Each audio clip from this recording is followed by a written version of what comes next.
মুজিব শতবর্ষ। মুজিব জন্ম শতবর্ষে জাতির পিতা বঙ্গবন্ধু শেখ মুজিবুর রহমানের প্রতি গভীর শ্রদ্ধা নিবেদন করে হাজী কিয়ামউদ্দিন মেমোরিয়াল মহিলা কলেজের মনোবিজ্ঞান বিভাগের পক্ষ থেকে আমি অমরেন্দ্রনাথ মৃধা তোমাদেরকে অনলাইন ক্লাসে স্বাগত জানাচ্ছি। আজকে আমরা উচ্চ মাধ্যমিক মনোবিজ্ঞান প্রথম পত্র থেকে পড়াবো দ্বিতীয় অধ্যায় আচরণ ও আচরণের বিকাশ, behaviour and development of behaviour. আজকে আমাদের পাঠদানের বিষয় হলো মনোবিজ্ঞান প্রথম পত্রের দ্বিতীয় অধ্যায় আচরণ ও আচরণের বিকাশ। দেখো, আমরা এই দ্বিতীয় অধ্যায় আজকে প্রথম শুরু করতে যাচ্ছি, সে কারণে আমরা এখানে শিখন ফলগুলো উল্লেখ করেছি। এখানে তোমরা একটু খেয়াল করো, তোমরা এই অধ্যায় শেষ করলে সম্পূর্ণভাবে পাঠ করার পরে যে বিষয়গুলো জানতে পারবে। দেখো, শিখন ফল বলা হয় একে। 1 নম্বর, আচরণের ধারণা ব্যাখ্যা করতে পারবে। 1 নম্বর পয়েন্ট হলো আচরণের ধারণা ব্যাখ্যা করতে পারবে এই অধ্যায়টা সম্পূর্ণ শেষ করার পর। 2, আচরণের উপর প্রভাব বিস্তারকারী উপাদানসমূহের বিবরণ দিতে পারবে। 1, আচরণের ধারণা ব্যাখ্যা করতে পারবে। 2, আচরণের উপর প্রভাব বিস্তারকারী উপাদানসমূহের বিবরণ দিতে পারবে। 3, আচরণের উপর প্রভাব বিস্তারকারী উপাদানসমূহ জানার মাধ্যমে নিজের ও অপরের আচরণ ব্যাখ্যা করতে পারবে। 4, ব্যক্তির বুদ্ধিভিত্তিক, আবেগীয়, সামাজিক ও নৈতিক বিকাশের ধারা বর্ণনা করতে পারবে। 5, নৈতিক ও অনৈতিক আচরণের পার্থক্য নিরূপণ করতে সক্ষম হবে। 6, ব্যক্তিগত জীবনে নৈতিক আচরণ চর্চায় উদ্বুদ্ধ হবে। এই হলো আমাদের শিখন ফল। দ্বিতীয় অধ্যায় পাঠ করার পরে তোমরা বিষয়গুলো অবহিত হবে। আর এই শিখন ফলের আলোকে যেগুলো আমাদেরকে জানতে হবে, এই অধ্যায়ের যে বিষয়বস্তুগুলো সেগুলো তোমাদেরকে একবার দেখিয়ে নিই। আচরণের ধারণা, আচরণের উপর প্রভাব বিস্তারকারী বংশগত এবং পরিবেশগত উপাদানসমূহ, তার মধ্যে আছে বুদ্ধিভিত্তিক বিকাশ, আবেগীয় বিকাশ, সামাজিক বিকাশ এবং নৈতিক বিকাশ। আর কিছু শ্রেণীর কাজ আছে যেগুলো হলো নৈতিকতা সম্পর্কিত সমস্যার ব্যাখ্যা, যেমন আছে ঘুষ, দুর্নীতি, সহিংসতা, মানবাধিকার লঙ্ঘন ইত্যাদি। আরো কয়েকটা আছে। যাই হোক, এগুলো আমাদের এই অধ্যায় থেকে পড়তে হবে। এইগুলো পড়লে ওই শিখন ফলগুলো আমরা জানতে পারবো এবং আমাদের এইভাবে আমাদের দ্বিতীয় অধ্যায়টা শেষ হবে। দেখো, প্রথমে আমরা যে জিনিসটা জানবো, এই অধ্যায়ের নাম যেহেতু আচরণ এবং আচরণের বিকাশ, তাই আমরা এই আচরণ কি এটা এই অধ্যায় জানবো। প্রথম, আচরণের ইংরেজি হলো বিহেভিয়ার। এখন দেখো, উদ্দীপকের প্রতি মানুষ বা প্রাণীর পর্যবেক্ষণ ও পরিমাপযোগ্য সকল প্রতিক্রিয়া বা কার্যকলাপকে আচরণ বলে। উদ্দীপকের প্রতি মানুষ বা প্রাণীর পর্যবেক্ষণ ও পরিমাপযোগ্য সকল প্রতিক্রিয়া বা কার্যকলাপকে আচরণ বলে। যেমন দেখো, হাঁটা চলা, চোখের পলক ফেলা, সাঁতার কাটা, কথা বলা, চিন্তা করা, আনন্দ করা, শ্বাস প্রশ্বাস নেওয়া ইত্যাদি, এগুলো সবই আমাদের আচরণের উদাহরণ। এখন দেখি আমরা আচরণের কয়েকটা সংজ্ঞা আমরা এখানে দেব, মনোবিজ্ঞানী প্রদত্ত সংজ্ঞা। 1 নম্বর, দেখো, আচরণ হলো সেই ঘটনা যা বাহির থেকে দেখা যায়। এটা বলেছেন জেবি ওয়াটসন 1913। প্রথম জেবি ওয়াটসন মনোবিজ্ঞানে আচরণ শব্দটি ব্যবহার করেন 1913 সালে এবং এই সংজ্ঞাটি তিনি প্রদান করেন যে আচরণ হলো সেই ঘটনা যা বাহির থেকে দেখা যায়। JB Watson 1913। 2, আচরণ হলো যে কোনো কার্যকলাপ যা পর্যবেক্ষণ করা যায়, লিপিবদ্ধ করা যায় এবং পরিমাপ করা যায়। ক্রাইডার ও অন্যান্য 1993। 3 নাম্বার সংজ্ঞাটা দিয়েছেন, আচরণ হলো একটি জীবের কোনো পর্যবেক্ষণযোগ্য প্রতিক্রিয়া বা কার্যকলাপ। ওয়াইডেন 1998 সাল। এখন আমি তোমাদেরকে আগের সংজ্ঞা প্রথম অধ্যায়ে বলেছিলাম যে ওয়াটসন থাকবে, ক্রাইডার ও অন্যান্য, ওয়াইডেন, এই সমস্ত নামগুলো তোমাদের মনে রাখতে হবে এবং প্রায় ক্ষেত্রে সালগুলো সব একই থাকবে। তাহলে আমরা আচরণের একটা সাধারণ সংজ্ঞা জানলাম এবং একটা 3টে আমরা মনোবিজ্ঞানী প্রদত্ত সংজ্ঞা জানলাম আর কি। তাহলে আমরা আবার দেখে আসি, এই 3টে সংজ্ঞাকে একত্র করলে আমাদের যে ঘটনাটা দাঁড়ায় সেটা হলো এই: উদ্দীপকের প্রতি মানুষ বা প্রাণী পর্যবেক্ষণ ও পরিমাপযোগ্য সকল প্রতিক্রিয়া বা কার্যকলাপকে বলে আচরণ। যেমন হাঁটা চলা, চোখের পলক ফেলা, সাঁতার কাটা, কথা বলা, চিন্তা করা, আনন্দ করা, শ্বাস প্রশ্বাস ইত্যাদি। এবার দেখো আচরণের শ্রেণী বিভাগ। আচরণকে আমরা বিভিন্ন দৃষ্টিকোণ থেকে ভাগ করতে পারি। 3টে ভাগে ভাগ করেছি আমরা। প্রথম দেখো সামগ্রিক আচরণ ও খণ্ডিত আচরণ। সামগ্রিক আচরণ বলতে সম্পূর্ণ আচরণ। যেমন ধরো আমি এখানে মোবাইলের সামনে দাঁড়িয়ে তোমাদের অনলাইনে ক্লাস নিচ্ছি, আমার মুখের ঠোঁটের নড়াচড়া, চোখের পলক, টিভি স্ক্রিনের দিকে তাকানো, তোমাদের দিকে তাকানো, সবকিছু সামগ্রিক। এবং প্রথম থেকে শুরু করে সম্পূর্ণ ক্লাসটায় যে ধরনের আচরণগুলো আমি করি এগুলোকে একত্রে বলা হয় সামগ্রিক আচরণ। আর আমার ঠোঁট নড়া, চোখের পলক পড়া, মাথা নাড়ানো বা কোনো দিকে দৃষ্টি দেওয়া, এইগুলো হলো খণ্ডিত আচরণ। এরপরে আসি বাহ্যিক আচরণ ও অভ্যন্তরীণ আচরণ। এই তোমরা যে আচরণগুলো দেখতে পাচ্ছ এটা হলো খণ্ডিত, সামগ্রিক এবং খণ্ডিত। এটা বাহ্যিক, তোমরা বাইরে থেকে দেখতে পাচ্ছ, পর্যবেক্ষণ করতে পারছো। আর এটাকে বলা হয় বাহ্যিক আচরণ, যে আচরণগুলো বাইরে থেকে দেখা যায়, পর্যবেক্ষণ করা যায়, পরিমাপ করা যায়।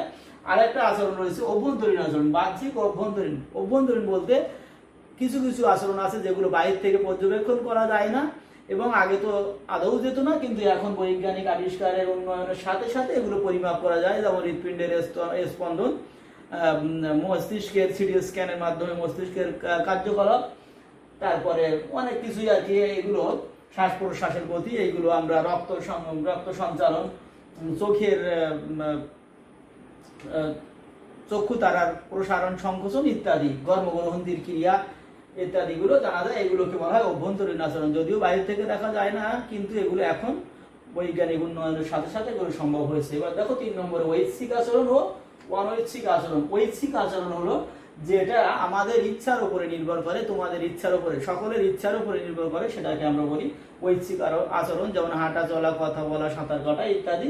আর অনৈচ্ছিক আচরণ হলো যেটা আমাদের ইচ্ছার উপরে, মানুষ বা প্রাণীর ইচ্ছার উপরে নির্ভর করে না, যেমন শ্বাস প্রশ্বাস ফেলা, হৃৎপিণ্ডের ক্রিয়া ইত্যাদি আর যেগুলো আছে, এগুলো আমরা অনৈচ্ছিক আচরণ বলি, কারণ এগুলো আমাদের ইচ্ছা দ্বারা নিয়ন্ত্রিত হয় না। তাহলে আচরণের শ্রেণী বিভাগ: সামগ্রিক আচরণ, খণ্ডিত আচরণ, বাহ্যিক আচরণ ও অভ্যন্তরীণ আচরণ, এবং 3 নম্বর ঐচ্ছিক আচরণ বনাম অনৈচ্ছিক আচরণ। এবার দেখো বংশগতি। বংশগতি, হেরিডিটি। বংশগতি কাকে বলে? দেখো, পিতামাতা ও পূর্বপুরুষ থেকে সহজাতভাবে অর্জিত বৈশিষ্ট্যগুলো বংশ পরম্পরায় বা বংশ পরম্পরায় পরবর্তী প্রজন্মের মধ্যে সঞ্চালিত হওয়ার প্রক্রিয়াকে বলা হয় বংশগতি। তাহলে পিতা মাতা এবং পূর্বপুরুষ থেকে সহজাতভাবে, সহজাত কথার অর্থ হলো জন্মকালীন সময় যেগুলোকে নিয়ে আসি, জন্মের সময় যেগুলো আমরা নিয়ে আসি তাকে বলা হয় সহজাত।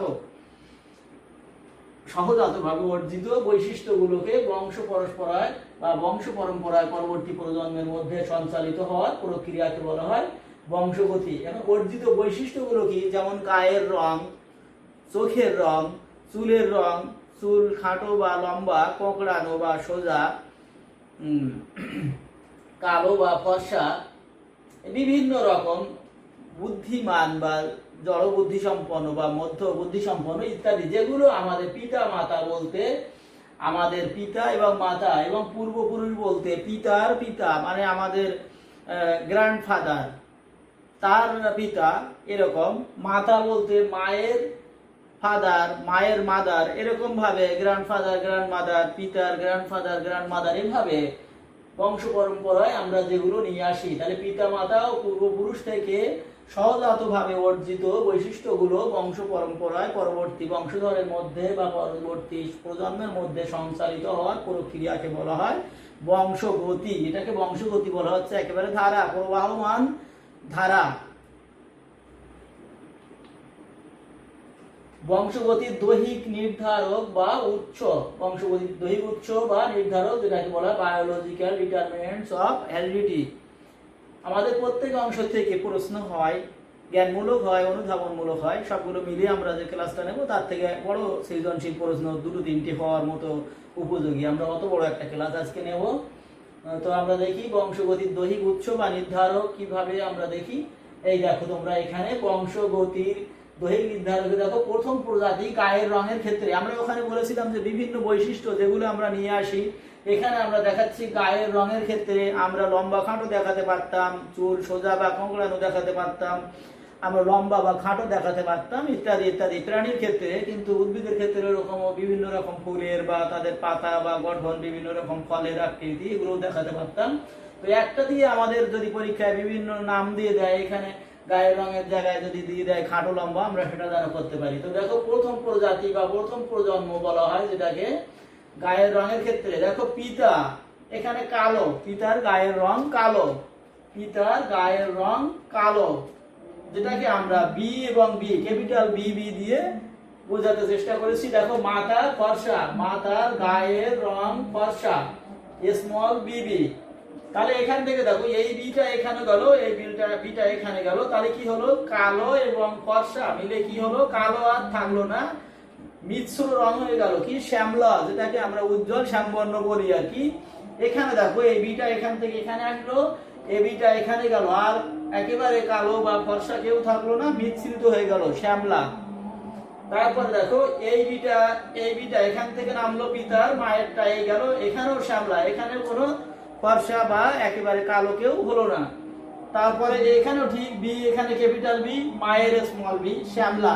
তাহলে এখানে দেখো মিশ্র হয়ে গেল, কালো ছিল ফর্সা ছিল, পিতা কালো মাতা ফর্সা, কিন্তু সন্তান চারজন সন্তানের সবাই একই রকম হয়ে গেল কি, শ্যামলা হয়ে গেল, মিশ্র কালার হয়ে গেল, তাদের গায়ের রং মিশ্র শ্যামলা। এবার দেখো দ্বিতীয় প্রজন্মে কি দাঁড়ায়, দ্বিতীয় প্রজাতির ক্ষেত্রে গায়ের রং কি দাঁড়ালো, দেখো পিতার বিবি, আগে ছিল কালো কিন্তু বিবি ছিল ক্যাপিটাল বিবি, এবারে কিন্তু মিশ্র হয়ে গেছে, দেখো মিশ্র ক্যাপিটাল বি স্মল বি, মাথাও মিশ্র হয়ে গেছে, মাথায় ক্যাপিটাল বি স্মল বি, মিশ্র শ্যামলা। এবারে দেখো কি হয়েছে, এই ক্যাপিটাল বি আর এই ক্যাপিটাল বি, পিতা মাতা দুজন মিলে হয়ে গেছে কালো, যেটা আগে পিতার ছিল।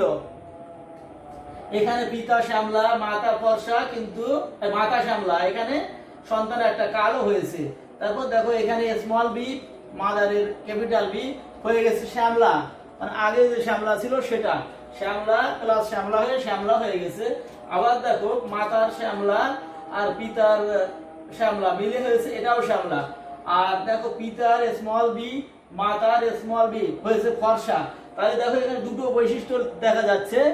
একটা হলো বৈশিষ্ট্য হলো দুইজন সন্তান শ্যামলা হয়েছে মিশ্র রং, মানে কালোও না ফর্সাও না, কিন্তু দুইজন, একজন পূর্ণাঙ্গ কালো একজন পূর্ণাঙ্গ ফর্সা। তাহলে দেখেছো এখানে অনুপাতটা ভাগ হয়ে গেছে। এইটাই হলো দ্বিতীয় প্রজাতিতে গায়ের রঙের এই বৈশিষ্ট্যগুলো। তাহলে আমরা বংশগতি নির্ধারক বা বাহক যদি আমরা দেখি, তাহলে আমরা এভাবে এটা বর্ণনা করে দিয়ে দেবো আর কি। আরো একটু কিছু বইয়ে আছে, ওই শব্দগুলো তো কথাগুলো তোমরা একটু দেখে মিলিয়ে নেবে আর কি। তারপর দেখো আরেকটা প্রশ্ন, এটা আরেকটা সংক্ষিপ্ত প্রশ্ন, শিশুর লিঙ্গ নির্ধারণ, সেক্স ডিটারমিনেশন অফ চাইল্ড। দেখো শিশুদের, মানুষের দেহে 23 জোড়া বা 46টি ক্রোমোজোম থাকে, এটা তোমরা অনেক ছোটবেলা থেকে জেনে আসছো, বিভিন্ন ক্লাসে রয়েছে। মানুষের দেহে 23 জোড়া বা 46টি ক্রোমোজোম থাকে। এদের মধ্যে 22 জোড়া হলো দেহ গঠনকারী কোষ, যাকে বলা হয় বাংলায় সমরূপী ক্রোমোজোম বা ইংরেজিতে বলা হয় অটোসোম। আর 1 জোড়া হলো যৌন ক্রোমোজোম বা সেক্সোম।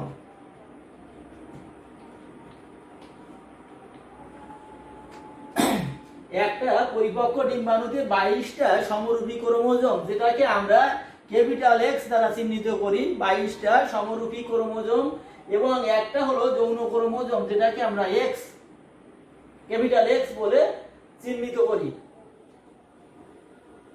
এটা হলো ডিম্বাণুর ক্ষেত্রে। তারপরে ডিম্বাণুটা বহন করে কে, মা। অনুরূপভাবে একটি শুক্রাণুতে, পরিপক্ক শুক্রাণুতে, পরিপক্ক কিন্তু 22টি সমরূপী ক্রোমোজোম ক্যাপিটাল এক্স এবং একটি যৌন ক্রোমোজোম ওয়াই থাকে। তাহলে পিতার থাকে X, capital X capital Y, মাতার থাকে, দেখো এখানে বর্ণনা করাই আছে, অর্থাৎ পুরুষ এক্স ওয়াই এবং এক্স ওয়াই ক্রোমোজোম এবং নারী এক্স এক্স ক্রোমোজোম বহন করে। অর্থাৎ এক্স ক্রোমোজোম বহনকারী ডিম্বাণু যদি ওয়াই ক্রোমোজোম বহনকারী শুক্রাণুর সাথে মিলিত হয়, তাহলে সন্তানটি হবে ছেলে, মানে এক্স ওয়াই। মায়ের এক্স ক্রোমোজোম বহনকারী ডিম্বাণুটা পিতার ওয়াই ক্রোমোজোম বহনকারী শুক্রাণুর সাথে মিলিত হলে সন্তানটি হবে এক্স ওয়াই, অর্থাৎ ছেলে। আর যদি ডিম্বাণুটি এক্স ক্রোমোজোমবাহী শুক্রাণুর সাথে মিলিত হয় তাহলে কি হবে, শিশুটি হবে, সন্তানটি হবে মেয়ে, এক্স এক্স। সুতরাং সন্তান ছেলে না মেয়ে হবে তা পুরুষের ওয়াই ক্রোমোজোম দ্বারাই নির্ধারিত হয়ে থাকে। এর জন্য নারীকে কোনোভাবেই দায়ী করা যায় না। কিন্তু আমাদের সমাজে এটা দায়ী করা হয় যে বাচ্চা যখন মেয়ে সন্তান হতে থাকে একের পর এক, তখন তার স্ত্রীকে বের করে দেওয়া হয় অথবা দ্বিতীয় বিয়ে করা হয় এবং নারীকে দোষারোপ করা হয়ে থাকে। এই ধরনের একটা প্রশ্ন তোমাদের আসবে, বা সন্তান নারী বা সন্তান ছেলে বা মেয়ে হওয়ার পেছনে পুরুষ দায়ী না নারী দায়ী, এরকম প্রশ্ন বা এরকম একটা সৃজনশীল প্রশ্ন থাকতে পারে যে উদ্দীপক দিয়ে দিল যে মায়ের প্রতি অন্যায় অত্যাচার করা হয়েছে, সেটা কতটা যুক্তিযুক্ত এইগুলো আর কি থাকে, বা দায়ী কে, এইগুলো।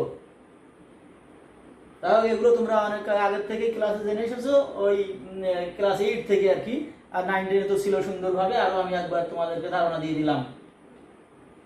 দেখো চিত্রটা এরকম, এই পিতার এক্স ওয়াই আর মাতার এক্স এক্স, মানে পিতা দুই রকম ক্রোমোজোম বহন করে, একটা অটোসোম আর একটা হলো সেক্সোম, মায়ের অটোসোম এবং সেক্সোম এক্স এক্স। তাহলে এখানে এই মা পিতার এক্স আর মাতার এক্স, এই দেখো এক্স হয়েছে যেটা বর্ণনা করেছিলাম সেটা এখানে হয়েছে, আর পিতার ওয়াই আর মাতার এক্স, তাহলে এখানে এক্স ওয়াই, তাহলে এটা ছেলে, একটা মেয়ে একটা ছেলে, এক্স এক্স হলে মেয়ে এবং এক্স ওয়াই হলে ছেলে। চিত্রের মাধ্যমে তোমরা এটা দেখে নিতে পারো, তোমাদের আরো ভালো মনে থাকবে। এরপরে আমরা অন্য জিনের গঠন, স্ট্রাকচার অফ জিন, এটা আবার আরেকটা আলাদা প্রশ্ন। দেখো একটা কোষে বিভিন্ন রকম উপাদান থাকে, এই কোষ তোমরা পড়ে এসেছো, এটাও তোমরা জানো, তারপরে একটুখানি দেখিয়ে দেবো, একটুখানি হয়তো ব্যতিক্রম আছে। দেখো স্ট্রাকচার অফ জিন, একটা কোষে বিভিন্ন রকম উপাদান থাকে, এর মধ্যে নিউক্লিয়াস অন্যতম। তোমরা জানো কোষের প্রধান কেন্দ্র হলো নিউক্লিয়াস, নিউক্লিয়াসকে কোষের প্রাণকেন্দ্রও বলা হয়। এই নিউক্লিয়াসের মধ্যে থাকে ক্রোমোজোম, এই ক্রোমোজোমের মধ্যে থাকে জিন বা জিনের রাসায়নিক মোড়ক, এই মোড়কের মধ্যে থাকে নিউক্লিয় প্রোটিন। এটি দুটি উপাদানে গঠিত, একটা হলো প্রোটামিন, একটা নিউক্লিন। তাহলে কি হলো, কোষের মধ্যে বিভিন্ন উপাদান থাকে, একটা হলো নিউক্লিয়াস, নিউক্লিয়াসের মধ্যে থাকে ক্রোমোজোম, ক্রোমোজোমের মধ্যে থাকে জিন বা জিনের রাসায়নিক মোড়ক, এই রাসায়নিক মোড়কের মধ্যে থাকে নিউক্লিয় প্রোটিন, নিউক্লিয় প্রোটিনকে দুই ভাগে ভাগ করা হয়, নিউক্লিন এবং প্রোটামিন। আমরা এর একটা সুন্দর চিত্র দেখাবো অনেকগুলো তোমাদের পরে, এখন আমরা এটা দেখিনি। দেখো প্রোটামিন কি, প্রোটামিন ক্ষার জাতীয় পদার্থ, প্রোটামিন একটা ক্ষারীয় পদার্থ। এই ক্ষারীয় উপাদানের পরিবর্তন বংশগতিতে পরিবর্তনের সূত্রপাত ঘটায়। তাহলে আমাদের বংশগতির যে ধারার পরিবর্তনটা ঘটায় কিভাবে, কে, প্রোটামিন। প্রোটামিন একটা ক্ষার জাতীয় পদার্থ এবং এই প্রোটামিনের পরিবর্তনটাই বংশগতির ধারার পরিবর্তনের সূচনা করে থাকে। এর মূল উপাদানগুলো হলো অ্যাডিনিন, গুয়ানিন, থাইমিন ও সাইটোসিন। এর 4টে উপাদান আছে, অ্যাডিনিন, গুয়ানিন, থাইমিন এবং সাইটোসিন। এরা ডিএনএ শৃঙ্খলকে যুক্ত রাখে। আমরা চিত্রে যেহেতু তোমাদেরকে দেখাবো, তাহলে প্রোটামিন একটা ক্ষারীয় উপাদান, এটা বংশগতির পরিবর্তন সূচিত করে এবং এর 4টে উপাদান রয়েছে। এই ক্ষারীয় উপাদান 4টি, অ্যাডিনিন, গুয়ানিন, থাইমিন এবং সাইটোসিন। এটা ডিএনএ এর বন্ডগুলোকে বা শৃঙ্খলগুলোকে সংযুক্ত রাখে। এরপরে আমরা 2 নম্বর নিউক্লিন। দেখো নিউক্লিন কি, নিউক্লিন অ্যাসিড জাতীয় পদার্থ, আগেরটা বলেছিলাম ক্ষারীয়, আর এটা হলো অ্যাসিড জাতীয়। এর মূল উপাদান হলো ডিএনএ, নিউক্লিনের মূল উপাদান ডিএনএ। ডিএনএ হলো ডিঅক্সিরাইবোজ ও ফসফরাসের শৃঙ্খল বা বন্ড, বান্ডেল। দেখাবো তোমাদেরকে ডিএনএ কি হলো, এর মূল উপাদান, নিউক্লিনের মূল উপাদান হলো ডিএনএ। ডিএনএ হলো ডিঅক্সিরাইবোজ ও ফসফরাসের একটা বান্ডেল বা শৃঙ্খল। এরা বিশেষ প্রক্রিয়ায় আরএনএ তৈরি করে। এই আরএনএ সরাসরি প্রোটিন ও এনজাইম তৈরির কাজে অংশগ্রহণ করে। এই এনজাইম এবং প্রোটিনের কার্যকারিতার উপর শারীরিক বৈশিষ্ট্য ও গুণাবলী নির্ভরশীল। তাহলে আমাদের শারীরিক বিভিন্ন বৈশিষ্ট্যগুলো এবং গুণাবলী সেগুলো কিসের উপর নির্ভরশীল, এনজাইম এবং প্রোটিনের উপরে। আর এই এনজাইম এবং প্রোটিনের কাজ তৈরির কাজ করে থাকে প্রত্যক্ষভাবে কে, আরএনএ। আর আরএনএ কি, ডিএনএ বিশেষ প্রক্রিয়ায় আরএনএ তৈরি করে থাকে। তো তারপরে দেখো কি হয়েছে, গুণাবলী নির্ভরশীল, আর সম্পূর্ণ প্রক্রিয়াটি ডিএনএ নিয়ন্ত্রণে সংঘটিত হয়। তার মানে সবকিছু ডিএনএ তত্ত্বাবধানে সংঘটিত হয়ে থাকে। তাহলে দেখো আরেকবার পড়ে দিই, নিউক্লিন অ্যাসিড জাতীয় পদার্থ, এই যে মুভমেন্টটা আর কি, এর মূল উপাদান ডিএনএ। ডিএনএ হলো ডিঅক্সিরাইবোজ ও ফসফরাসের শৃঙ্খল। এরা বিশেষ প্রক্রিয়ায় আরএনএ তৈরি করে। আরএনএ সরাসরি প্রোটিন ও এনজাইম তৈরির কাজে অংশগ্রহণ করে। এই এনজাইম এবং প্রোটিনের কার্যকারিতার উপর শারীরিক বৈশিষ্ট্য ও গুণাবলী নির্ভরশীল, আর সম্পূর্ণ প্রক্রিয়াটি ডিএনএ এর সম্পূর্ণ তত্ত্বাবধানে সংগঠিত হয়ে থাকে। আমরা যেহেতু মনোবিজ্ঞান, সুতরাং প্রাণী বিজ্ঞানের মতো আমরা অত ডিটেলসে যাব না। আমাদের যতটুকুনি সিলেবাসভুক্ত ততটুকুনি আমরা আলোচনা করব, এর বাইরে আমরা যাব না। এই দেখো তোমাদেরকে দেখাচ্ছিলাম, এইটা একটা কোষ, এই একটা নিউক্লিয়াস, এই নিউক্লিয়াসের বিভিন্ন অংশগুলো দেখো, নিউক্লিয়ার মেমব্রেন, মানে এর যে চারদিকের যে বাউন্ডারি, এটাকে বলা হয় নিউক্লিয়ার মেমব্রেন। এই নিউক্লিয়াস কালো পদার্থ ঘন, এইগুলো নিউক্লিওপ্লাজম, মানে এর মধ্যে যে তরল পদার্থ থাকে নিউক্লিওপ্লাজম। আর এটা হলো নিউক্লিয়ার রন্ধ্র, এটা ফাঁকা ফাঁকা রয়েছে, এগুলো ফাঁকা দিয়ে খাদ্যের আদান প্রদান হয়, এর মধ্যে ঢোকে বের হয়। আর ক্রোমাটিন তন্তু, এই যে জালের মতো আছে, এইগুলোই আমরা মূলত এখন পড়াচ্ছি। দেখো এরকম ভাবে থাকে, এই দেখো এইরকম জালের মতো, বড় করে দেখলে এরকমই দেখায়। তারপর দেখো এই মূলত এইগুলো এরকম দেখায়, যখন মাইক্রোস্কোপে দেখা হয় তখন এরকম দেখায়। একটা ক্রোমোজোম নিয়ে আসা হয়েছে, এটা হলো এইগুলো হলো ক্রোমাটিন তন্তু, আর এটা হলো সেন্টোমিয়ার, আর এইগুলো হলো ক্রোমাটিন তন্তু। এটা দেখো এইভাবে ছড়ানো থাকে, বড় অত বড় করে দেখানো হয়েছে, কিন্তু এগুলো মূলত দেখো হাজার হাজার লক্ষ লক্ষ আর কি, কোটি কোটি ব্যাপার। তারপরে দেখো কিরকম থাকে, এই যে শৃঙ্খল বলেছিলাম, এই যে শৃঙ্খল, এই ফসফরাসের শৃঙ্খল, এই আর এই যে অ্যাডেনিন, গুয়ানিন, সাইটোসিন, এগুলো আরো ভালোভাবে দেখাচ্ছি। দেখো বিভিন্ন রকমের হয়, এই সেই দেখো ক্রোমোজোম, ক্রোমোজোমের থেকে এইভাবে ভাগ করে নিয়ে দেখো, ভাগ করতে করতে এরকম এই ক্রোমোজোমে দেখো এখানে অ্যাডেনিন, সাইটোসিন, গুয়ানিন, এরকম সবগুলো ভাগে ভাগে আছে। আরো বড় করে দেখাই তাহলে আরো বুঝতে পারবে। এই যে দেখো তোমরা, এই যে কালারটা আছে হলো অ্যাডেনিন, এটা হলো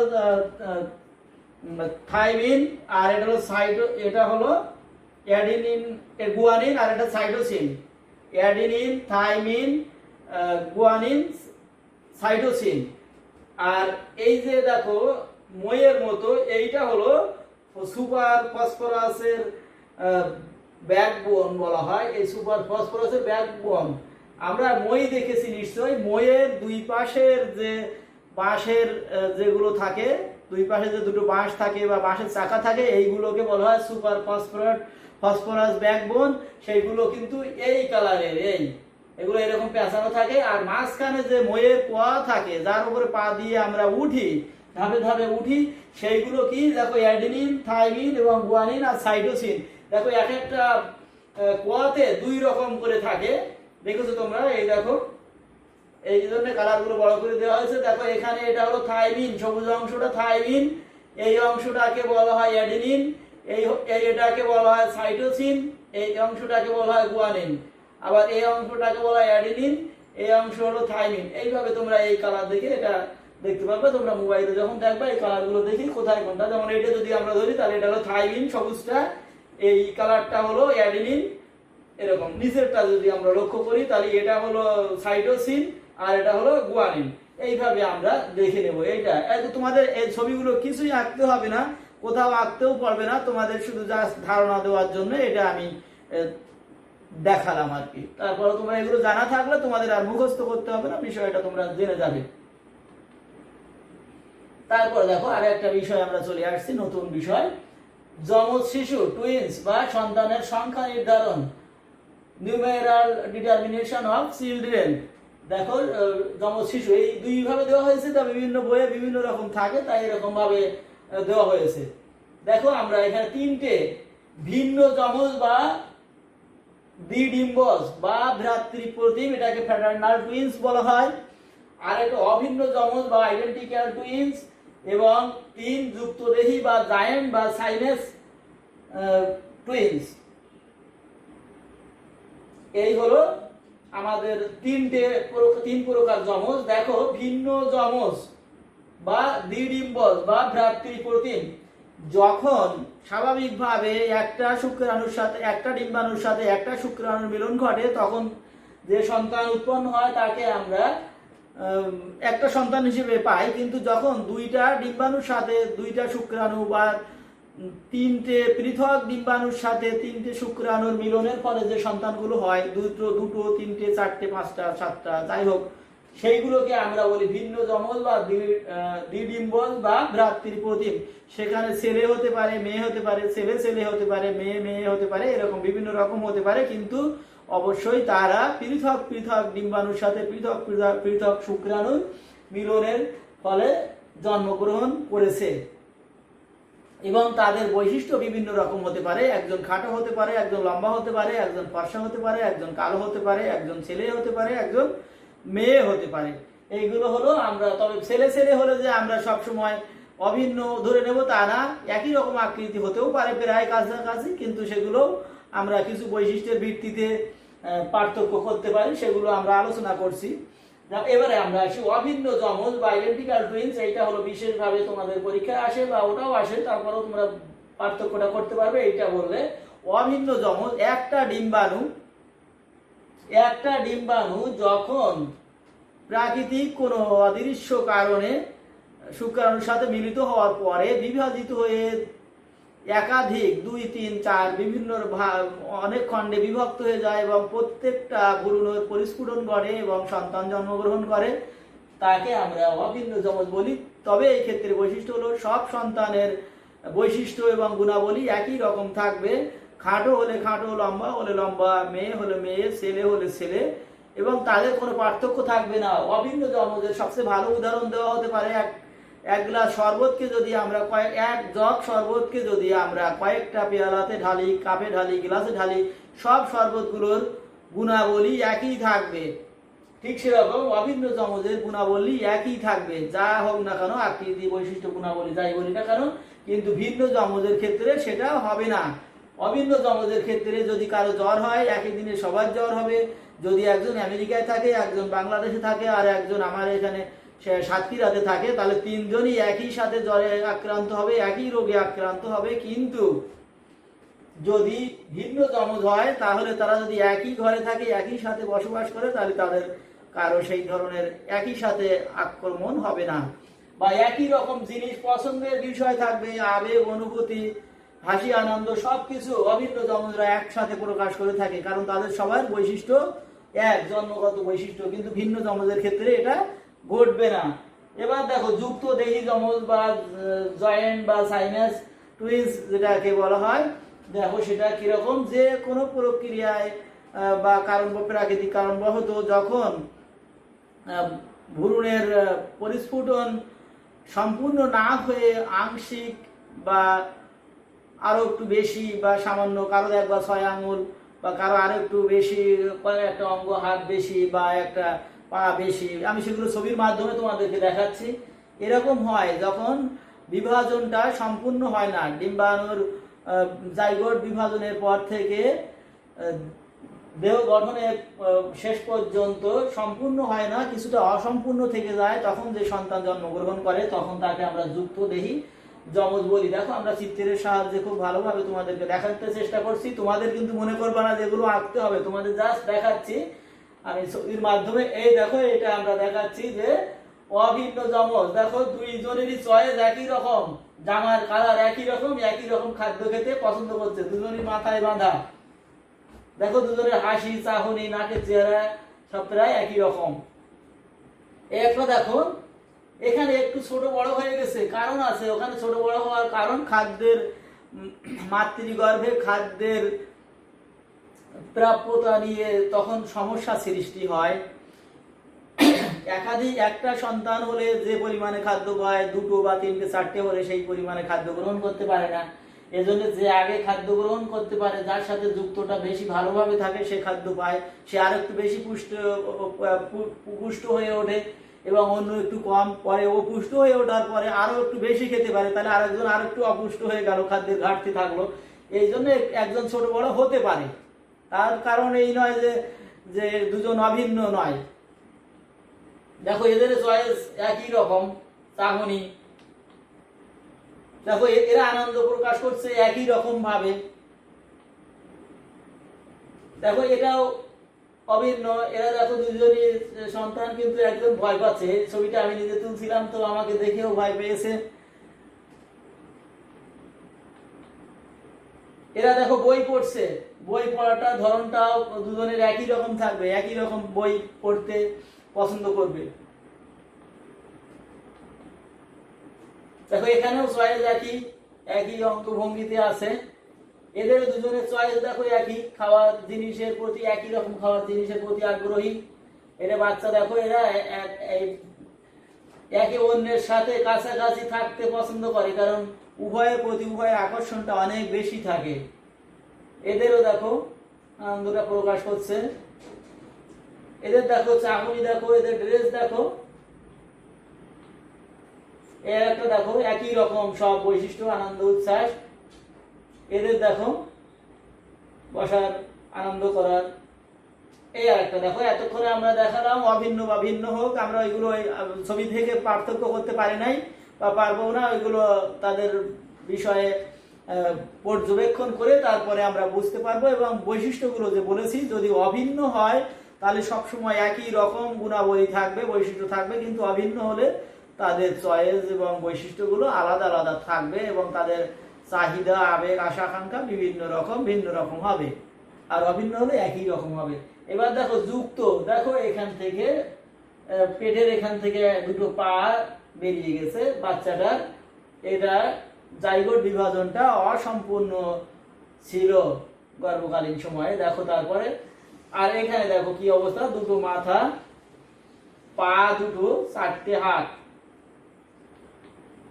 দেখো এখানে মাথা যুক্ত রয়েছে, মাথা যুক্ত রয়েছে। দেখো আমাদের সাতক্ষীরার একটা সন্তান ছিল, মাথা দুটো সন্তান মাথা যুক্ত ছিল, কলারোয়া, সাতক্ষীরা কলারোয়া উপজেলার ঢাকা মেডিকেলের বিভাজন সম্পন্ন হয়েছিল এবং তারা সুস্থ আছেন এখনো পর্যন্ত জানি।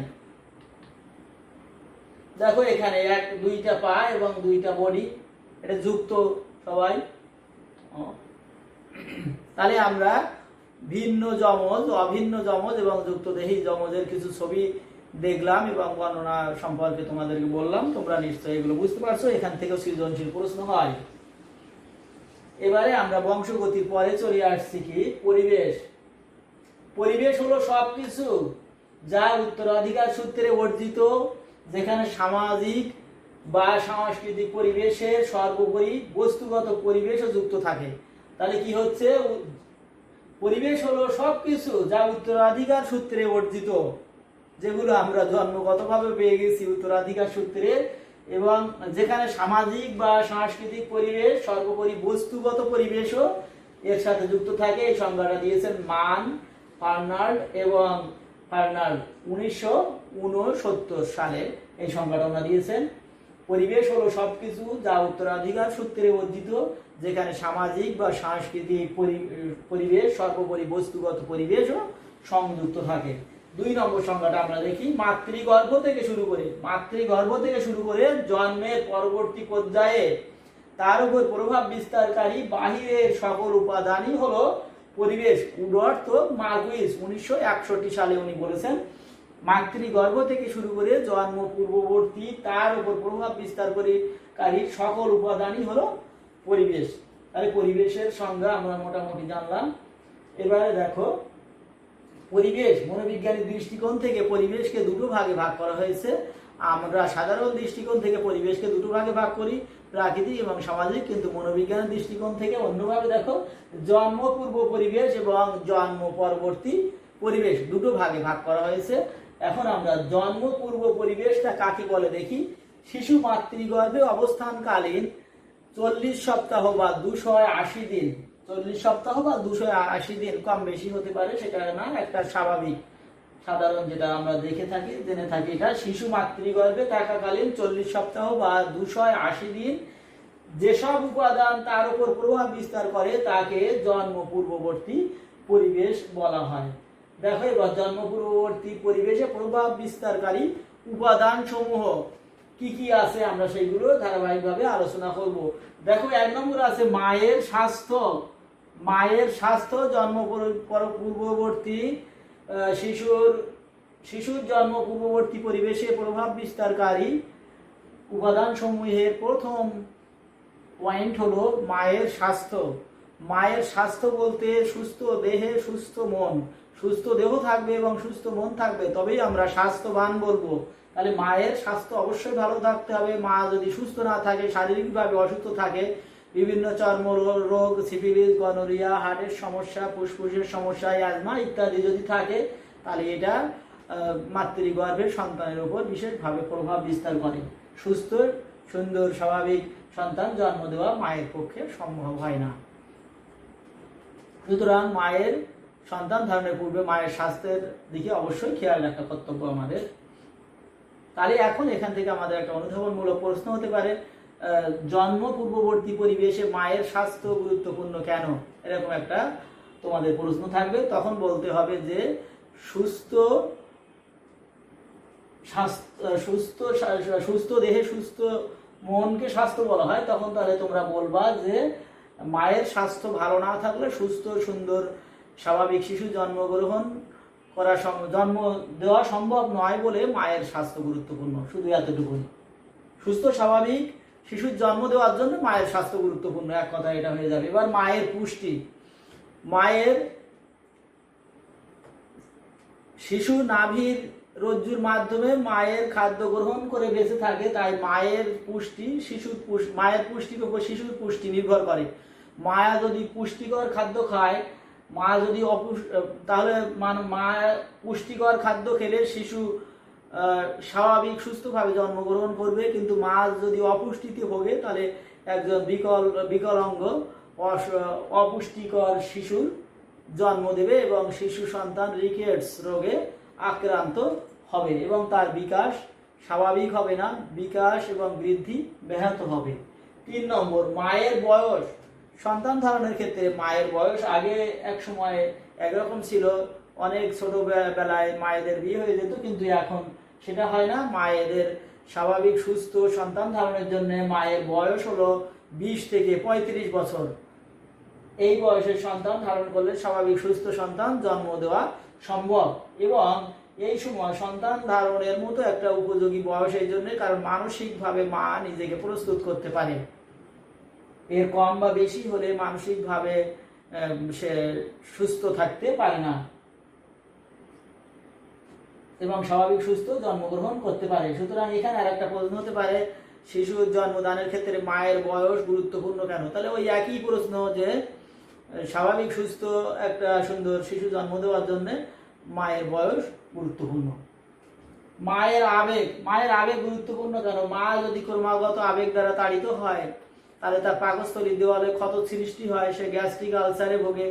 সুতরাং এইটা তার সন্তানের উপর প্রভাব বিস্তার করে। আবেগ বলতে সবসময় যে দুঃখ তা নয়, হাসি আনন্দ হতে পারে, অতিরিক্ত বহিঃপ্রকাশ সেটা সন্তানের রক্ত সঞ্চালনের ক্ষেত্রে বাধা সৃষ্টি হয়। বেশি পরিমাণে রক্ত সঞ্চালিত হওয়ার কারণে তার মস্তিষ্কের বৃদ্ধি বিকাশ বাধাগ্রস্ত হয়। মায়ের কর্মপরিবেশ।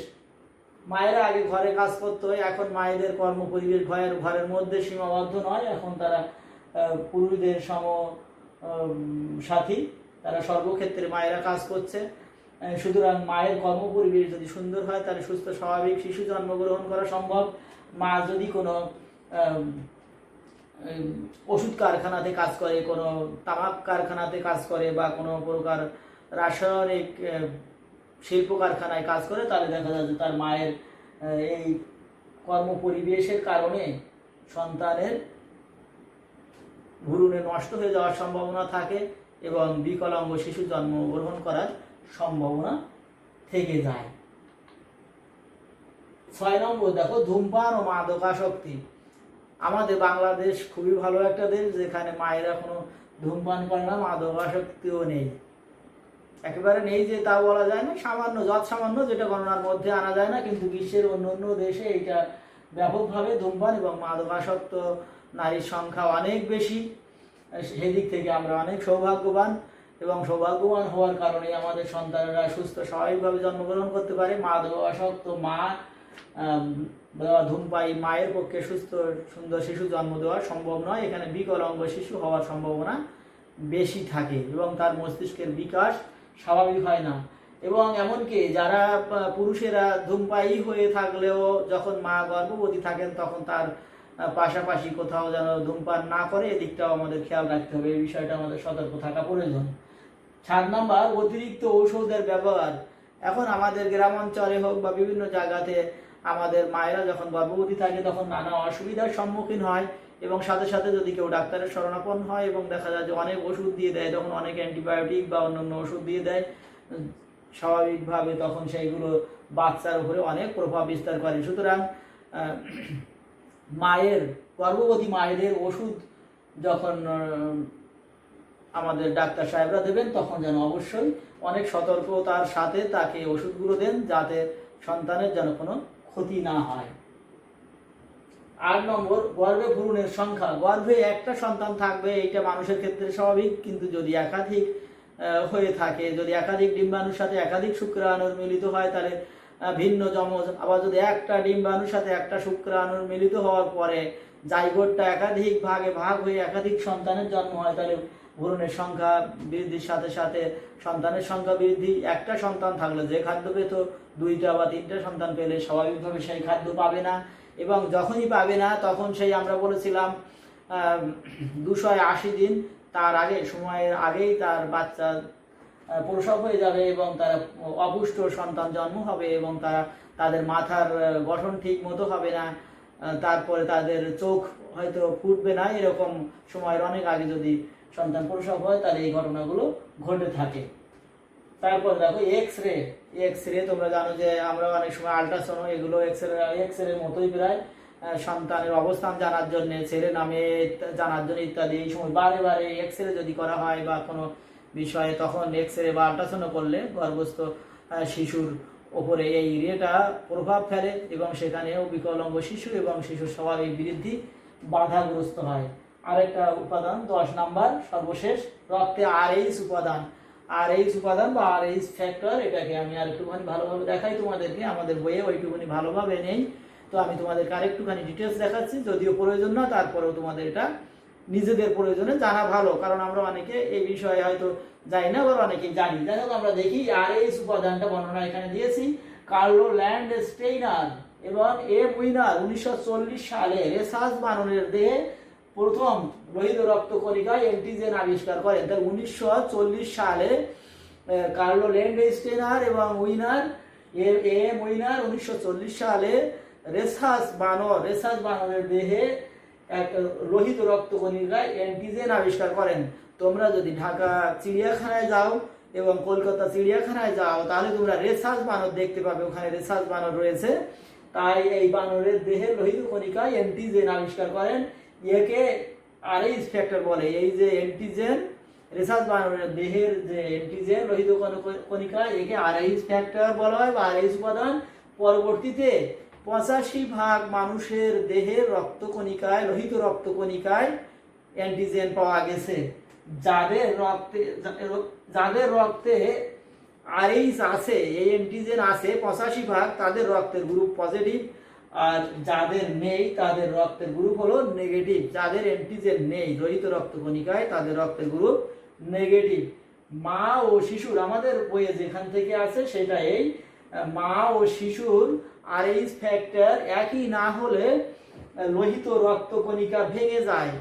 মা এবং শিশুর যদি লোহিত রক্তকণিকার অ্যান্টিজেন যদি একই গ্রুপের না হয়, পজিটিভ বা নেগেটিভ, যদি একই রকম না হয়, পজিটিভ হলে পজিটিভ, নেগেটিভ হলে নেগেটিভ, মা এবং শিশু যদি না হয়, সেক্ষেত্রে লোহিত রক্তকণিকা ভেঙে যায়। এটাকে বলা হয় ইরাইথ্রোব্লাস্টোসিস ফ্যাটালিস। এইটা তোমরা মনে রাখবা, ইরাইথ্রোব্লাস্টোসিস ফ্যাটালিস। আবারও বলে দিই, ইরাইথ্রোব্লাস্টোসিস ফ্যাটালিস, এটা হয়তো তোমাদের অবজেক্টিভে যেতে পারে।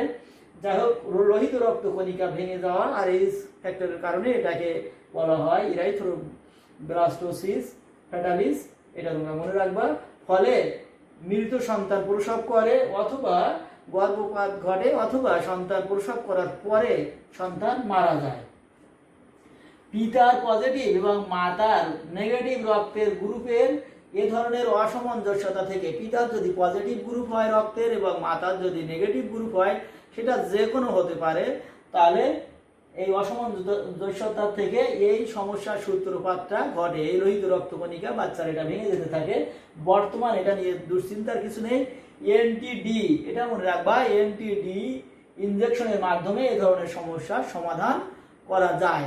তাহলে আমরা এখানে মনে রাখবো কি, কার্লো ল্যান্ডস্টাইনার এবং এম উইনার 1940 সালে রেসার্চ বানরের দেহে লোহিত রক্তকণিকায় RH উপাদান খুঁজে পান এবং পরবর্তীতে 85% মানুষের দেহে লোহিত রক্তকণিকায় RH উপাদান পাওয়া গেছে। যাদের পাওয়া গেছে তাদেরকে বলা হয় পজিটিভ রক্তের গ্রুপ। সেটা A পজিটিভ হতে পারে, AB পজিটিভ হতে পারে, O পজিটিভ হতে পারে।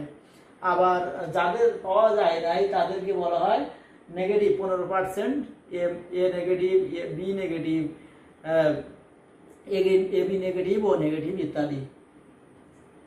আর এই রকম ঘটনা যখন ঘটে, মায়ের যখন নেগেটিভ এবং পিতার যখন পজিটিভ থাকে, তখন লোহিত রক্তকণিকা ভেঙে যায়, আর একে বলা হয় ইরাইথ্রোব্লাস্টোসিস ফ্যাটালিস। আর তখন গর্ভের সন্তানের মৃত্যু হয়, অথবা মৃত্যু সন্তান প্রসব করে, অথবা ভূমিষ্ঠ হওয়ার পরে মারা যায়। এখানে চিন্তার কোনো কারণ নেই। এটা এনটিডি নামক ইনজেকশন দেওয়ার মাধ্যমে এই সমস্যার সমাধান করা যায়। তো এখন আমরা আরো একটা কাজের সাথে করতে পারি যে সন্তানকে বিয়ে দেওয়ার সময় অবশ্যই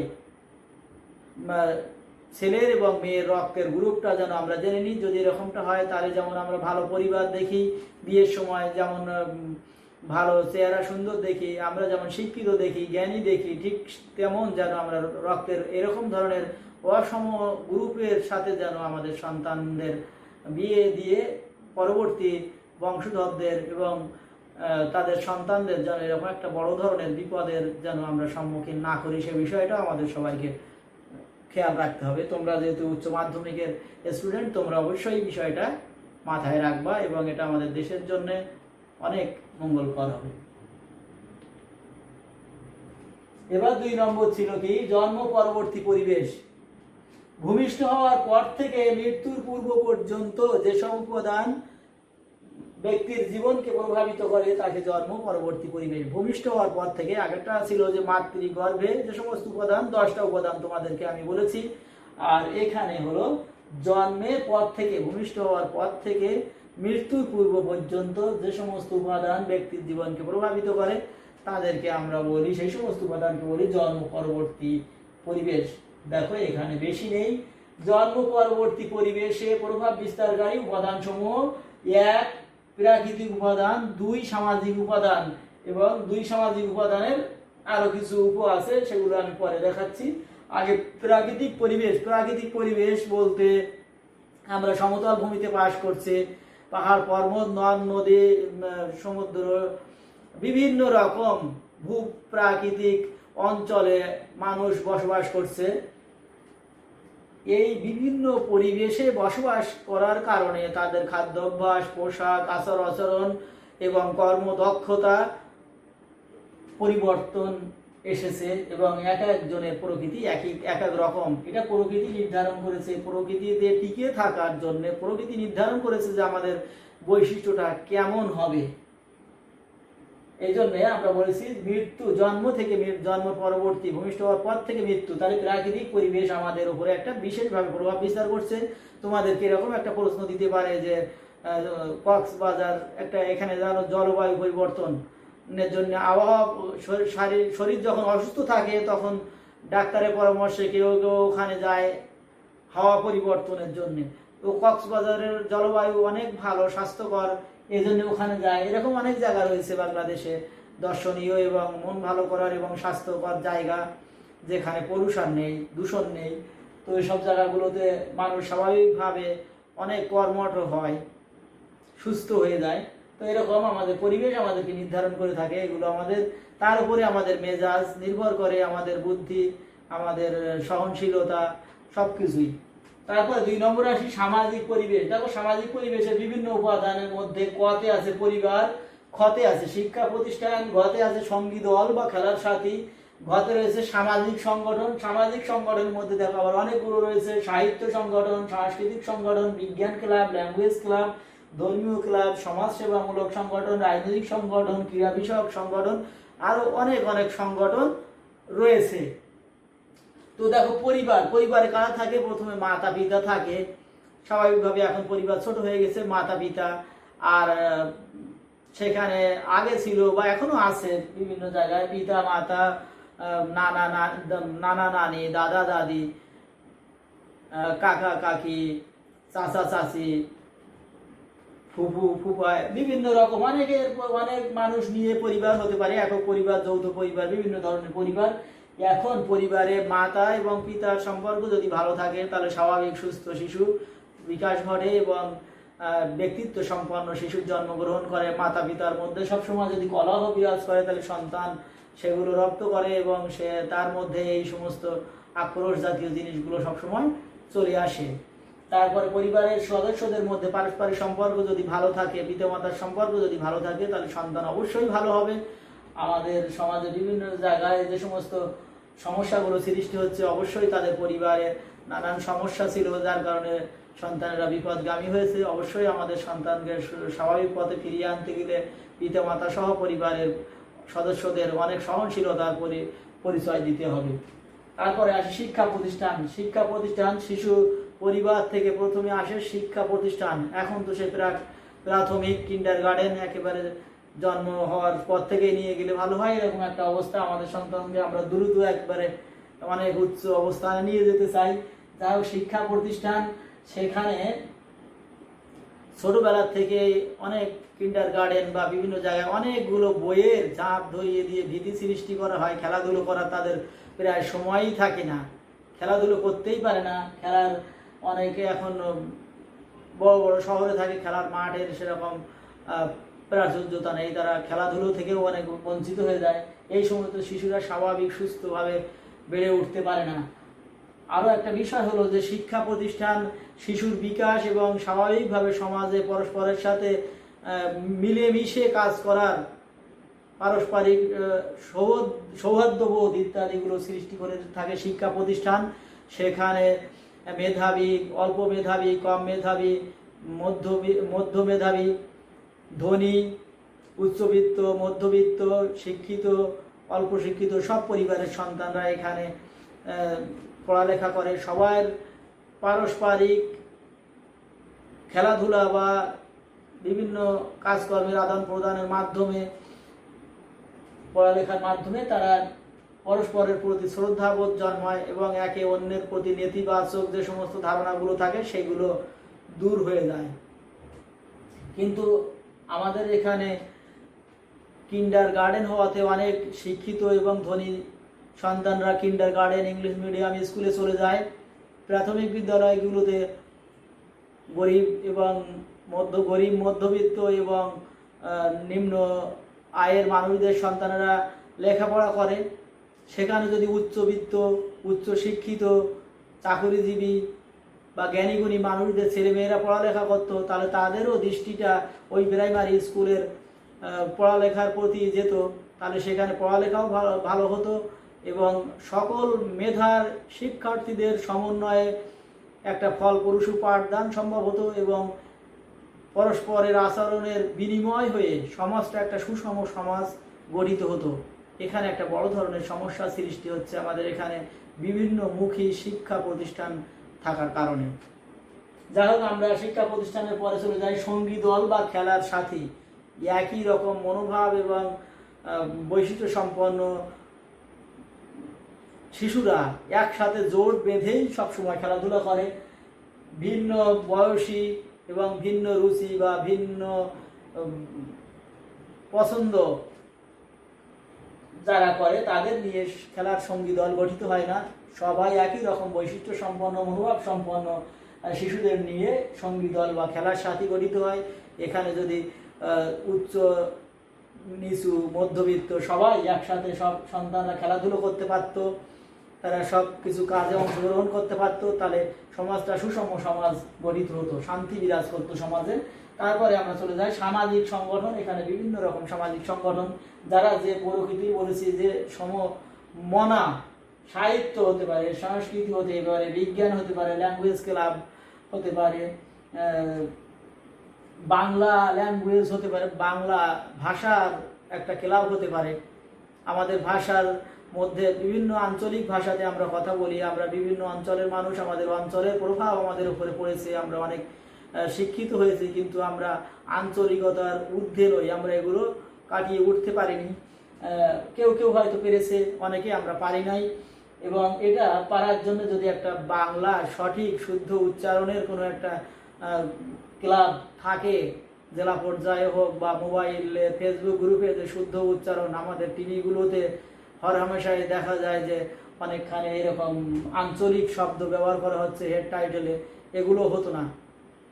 নাটকেও এরকমগুলো ব্যবহার করা হচ্ছে, যার কারণে অনেক সমস্যা সৃষ্টি হয়। সব আঞ্চলিকতা থাকবে, সব অঞ্চলের ভাষার প্রতি আমাদের শ্রদ্ধাবোধ থাকবে এবং সেগুলো আমাদের টিকিয়ে রাখতে হবে। সর্বোপরি আমরা বাংলাভাষী, আমাদের একটা পরিমার্জিত শুদ্ধ বাংলা, পরিমিত বাংলা আমাদের থাকতে হবে। এটাই হলো আমাদের বাংলা ল্যাঙ্গুয়েজ। সুতরাং ল্যাঙ্গুয়েজ ক্লাব ইংলিশ হতে পারে, বাংলা হতে পারে। ধর্মীয় সংগঠন, স্ব ধর্মীয় সংগঠন, হিন্দু, মুসলমান, বৌদ্ধ, খ্রিস্টান, স্ব ধর্মীয় অনুভূতির থেকে তারা একটা সংগঠন থাকবে এবং এই সংগঠনগুলো খুবই ভালো। ধর্মীয় সংগঠনের মাধ্যমে মানুষ অনেক নৈতিকতা বোধের শিক্ষা পায়, সমাজে অনেক অনৈতিক কার্যক্রম তখন বন্ধ হয়ে যাবে এবং সমাজ সুস্থ ধারায় প্রবাহিত হবে।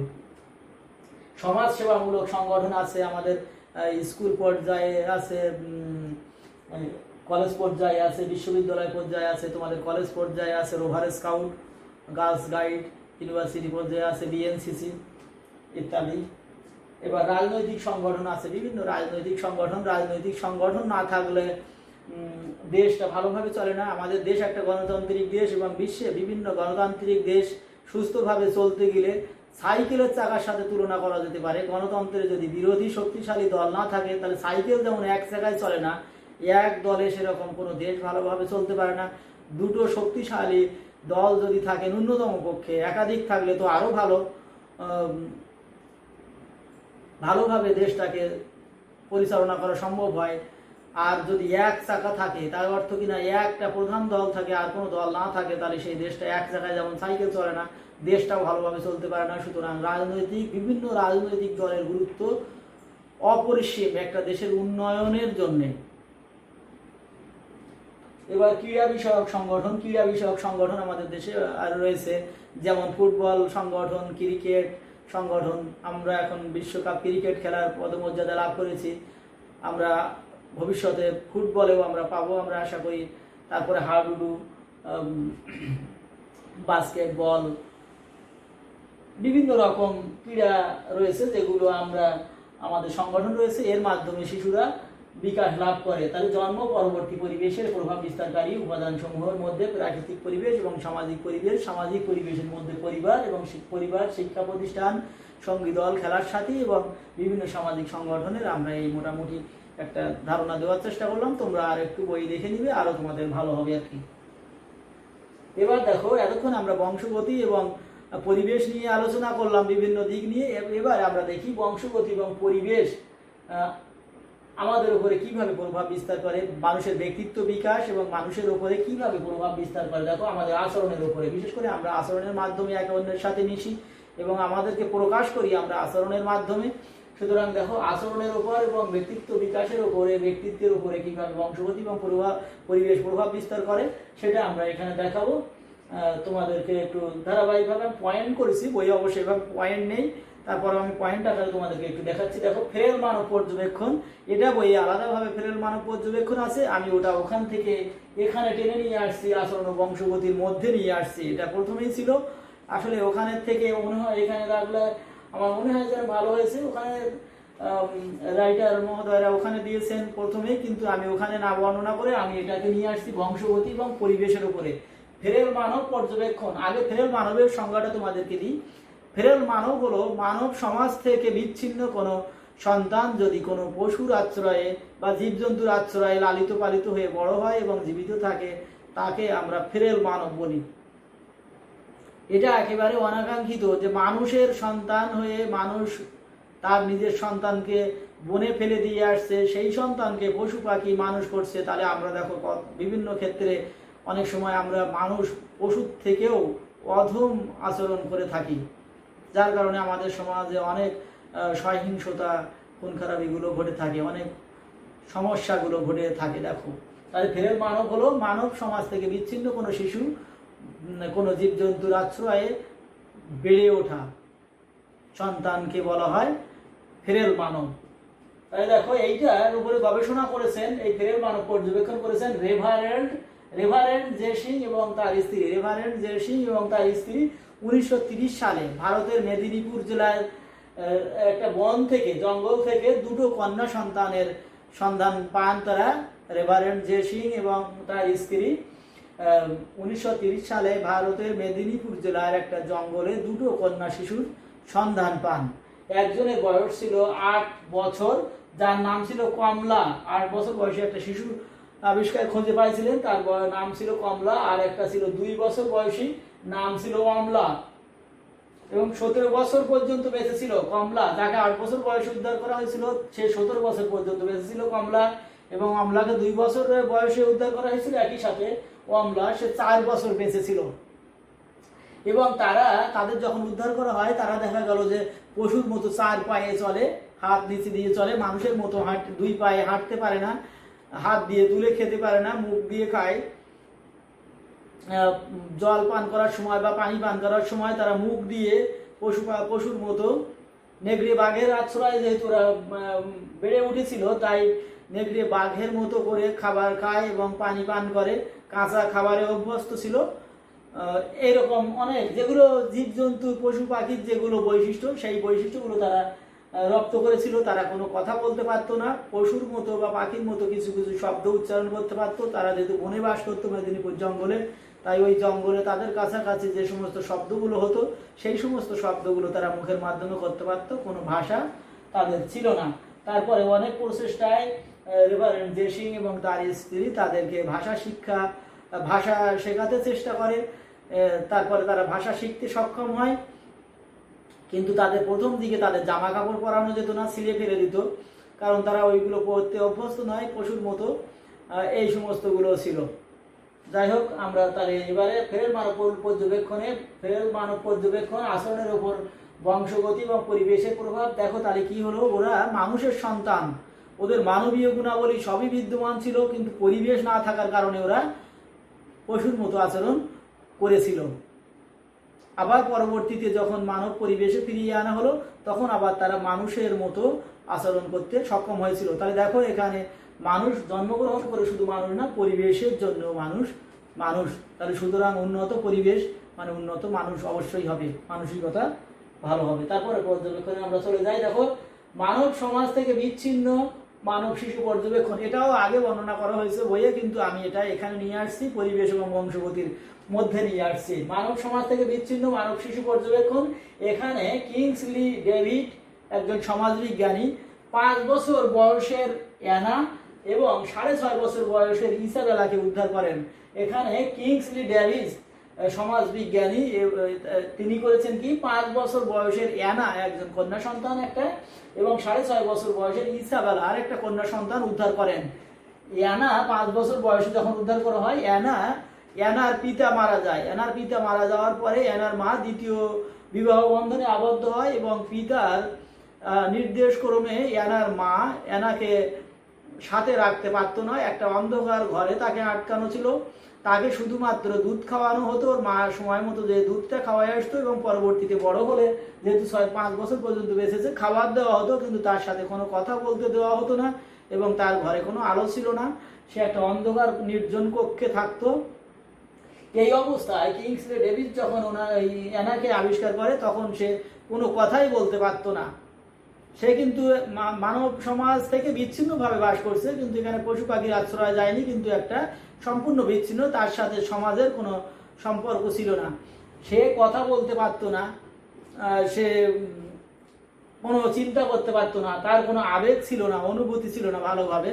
এইগুলো অনেক প্রশিক্ষণ দেওয়ার পরে এনার কিছুটা উন্নতি হয়েছিল, কিন্তু শেষ পর্যন্ত একজন মানুষের যে স্বাভাবিক বিকাশ হওয়া সম্ভব, সেটা সম্ভবপর হয়নি। কারণ এনার বংশগতির বিশ্লেষণ করে কিংসলি ডেভিড দেখেছেন যে এনার যে পিতা মারা গেছেন, এবং এনার মায়ের বংশগতির থেকে বুদ্ধির বিকাশ অনেক কম, তার অনেক জড়বুদ্ধি সম্পন্ন তার বংশগতি ছিল, যার কারণে তার আর অনেক প্রশিক্ষণ দিয়েও অনেক ভালো কিছু শেখানো সম্ভব হয় নাই। তবে আচরণের অনেকটা পরিবর্তন আনা সম্ভব হয়েছিল, কারণ সে যেহেতু মানুষের পরিবেশে আসছে, তাকে যেভাবে যেটা করতে বলা হচ্ছে এবং তাকে সে যেগুলো দেখছে সামনে সেগুলো করছে, সুতরাং আচরণের পরিবর্তন হলেও তার ব্যক্তিত্বের বিকাশ এবং বুদ্ধির বিকাশটা তেমনভাবে ঘটে নাই। পরবর্তীতে ইসাবেলাকে যখন আবিষ্কার করলো 6.5 বছর বয়সে, ইসাবেলার মা বাবা সহ ইসাবেলাকে একটা নির্জন কক্ষে রাখা হয় এবং ইসাবেলার মা বাবা বাক প্রতিবন্ধী ছিল, তারা কথা বলতে পারতো না। ইসাবেলার মা বাবা বাক প্রতিবন্ধী ছিল, তারা কথা বলতে পারতো না, যেটাকে বলা হয় বোবা। সুতরাং তাদেরকেও খাদ্য দেওয়া হতো, কিন্তু তাদের সাথে কোনো কথা বলা হতো না। পরবর্তীতে দেখা গেল যে ইসাবেলাও কোনো কথা বলতে পারে না, মানুষের মতো চলাফেরাগুলো করতে পারে, যেহেতু তার মা বাবা ওখানে চলাফেরা করে নির্জন একটা গোলা বাড়ি থেকে খামার বাড়িতে, খামার বাড়িগুলো অনেক বড় হয়, তো সেখানে থেকে মানব সমাজের কোনো কিছু সে আয়ত্ত করতে পারে নাই, কথাও বলতে পারতো না, কিছু হাঁটা চলাগুলো করতে পারতো, খাওয়া দাওয়াগুলো করতে পারতো ঠিকভাবে মানুষের মতো করে। তারপরে যখন ইসাবেলাকে নিয়ে কিংসলে ডেভিস স্বাভাবিক সুন্দর পরিবেশে নিয়ে যখন উনি তাকে শিক্ষা দেওয়ার চেষ্টা করেন, তখন সে মানুষের ভালো আচরণগুলো রপ্ত করে এবং সে অনেক বংশগতি দিক থেকে সে অনেকটা বুদ্ধিসম্পন্ন এবং সে ক্লাস 7 অবধি পর্যন্ত পড়তে পেরেছিল এবং ভালো বুদ্ধিমতী হয়েছিল এবং সে ভালোভাবে সমাজে প্রতিষ্ঠিত একজন শিশুর মতো আচরণ করতে পারত ক্লাস 7 পর্যন্ত, যতদিন পর্যন্ত কিংসলে ডেভিসের আন্ডারে ছিল আর কি। তো এখানেও দেখা যায়, দেখো তোমরা তাহলে পরিবেশটা তাদের উভয়ের আচরণের উপরে অনেক সম্পূর্ণ প্রভাব বিস্তার করেছে। সেই জন্য আমি এই মানব সমাজ থেকে বিচ্ছিন্ন শিশু পর্যবেক্ষণ এটা প্রথমে না রেখে এটাকেও আমি বংশগতি এবং আচরণের মধ্যে নিয়ে আসছি এবং সেই জন্য প্রথমে 1-2 নিয়ে আসছি, এরপরে যেগুলো আছে সেগুলো নিয়ে আসি। 3, যমজ সন্তানদের মানসিক রোগ পর্যবেক্ষণ। যমজ সন্তানদের মানসিক রোগ পর্যবেক্ষণে এখানে কলম্যান 1937 সালে অভিন্ন এবং ভিন্ন যমজ, তোমাদেরকে পূর্বে এগুলো বলেছি, অভিন্ন যমজে একটাই ডিম্বাণু থেকে বিভিন্ন গুলো সন্তান জন্মগ্রহণ, আর ভিন্ন যমজ বলে বিভিন্ন ডিম্বাণু থেকে ভিন্ন ভিন্ন ডিম্বাণু থেকে জন্মগ্রহণ করা সন্তান, তাদের উপর একটা গবেষণা পর্যবেক্ষণ করেন। সেখানে দেখা যাচ্ছে যে অভিন্ন যমজদের হলো সিজোফ্রেনিয়া, অভিন্ন যমজদের সিজোফ্রেনিয়ার হার 86%, কিন্তু ভিন্ন যমজদের 14%। অভিন্ন যমজদের সিজোফ্রেনিয়া 86%, কিন্তু ভিন্ন যমজদের ক্ষেত্রে 14%। এবং ম্যানিক ডিপ্রেসিভ সাইকোসিস অভিন্ন যমজদের ক্ষেত্রে মাত্র 90, অভিন্ন যমজদের ক্ষেত্রে 90% এবং ভিন্ন যমজদের ক্ষেত্রে মাত্র 10%। এটা যমজ সন্তানদের মানসিক রোগ পর্যবেক্ষণ করে কলম্যান এই গবেষণায় উন্নীত হয়েছেন যে অভিন্ন যমজদের ক্ষেত্রে মিলটা অনেক বেশি থাকে। তাহলে এখানে বংশগতির বিষয়টা বিশেষভাবে উল্লেখ করা হয়েছে। তাহলে মানব শিশু ও শিম্পাঞ্জি পর্যবেক্ষণ, এখানে দেখো মানব শিশু ও শিম্পাঞ্জি পর্যবেক্ষণ। আগে কিন্তু মানব শিশুকে উদ্ধার করে আলাদাভাবে পর্যবেক্ষণ করা হয়েছিল, সেটা হলো ফেরেল মানব পর্যবেক্ষণ। দেখো, আর এখানে কি মানব শিশু ও শিম্পাঞ্জি পর্যবেক্ষণ। কেলগ